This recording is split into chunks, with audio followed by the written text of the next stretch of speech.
You're listening to the Manage My Home podcast, the podcast for property owners who would like help with their rental properties.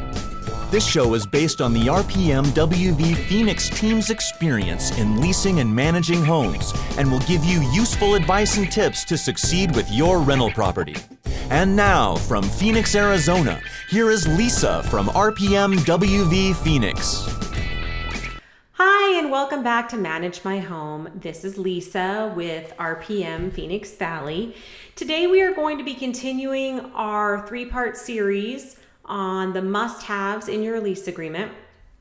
The last podcast we covered the first three: late fees, legal notice fees, names of applicants, and the appliances. Today we're going to cover four topics. The first one is identifying a time frame for guests before the guests needing to complete a background check. So what's a little difficult about this is if you give a long time frame or even 2 days, the tenant can always say that the individual has only been at the property for 2 days. So what we like to do in our lease is we like to state that anybody 18 or older that's going to be staying at the property must go through the background check process, because this way it eliminates the tenant being able to stay, well, they've only been here for 2 days, and then you go in the house and you see that, all their things are in the closets and there's a bed set up for them, and it's very obvious that they've been there longer than that. So the way we structure our lease agreements is we basically just state that anybody 18 or older that's going to be staying at the property needs to go through the background check form. The second item is to be clear about where the rent should be paid. So whether that's a home address, a PO box, an office address, you want to be sure to outline that. And you also want to outline the format of payments that you will accept. Are you only going to accept certified funds? Are you going to accept personal checks? Are you going to accept cash? We've talked about this before. Just be careful if you only want to allow them to pay like a direct deposit into your bank account, because once they deposit a partial payment, you have to accept it. So we strongly suggest against that, just because if they are going to make a partial payment, if you at least having them send you some form of payment, whether it be a cashier's check, certified funds, if it's not in full, you can reject it. And then the last item we're going to talk about today is to be clear in the lease, who's responsible for which utilities are at the property, and then also who's responsible for things like landscaping, pest control.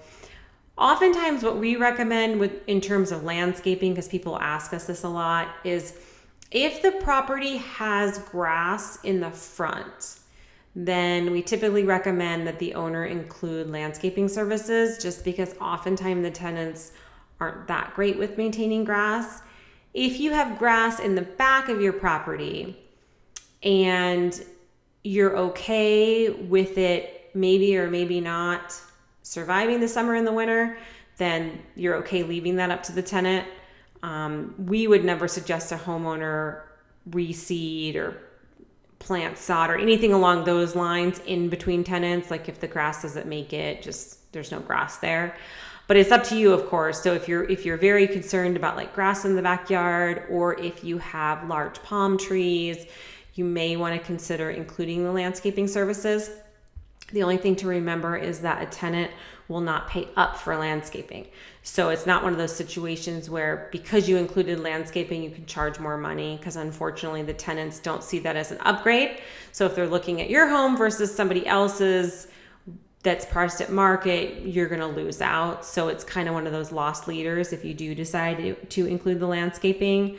So just be sure to keep that in mind. And then our free tip today relates to real estate sales here in the Phoenix Valley. So if you have a rental property and you have been considering whether to keep renting it out or listing it for sale, and it happens to be a 2-story home, we would recommend that you continue to rent it through the summer.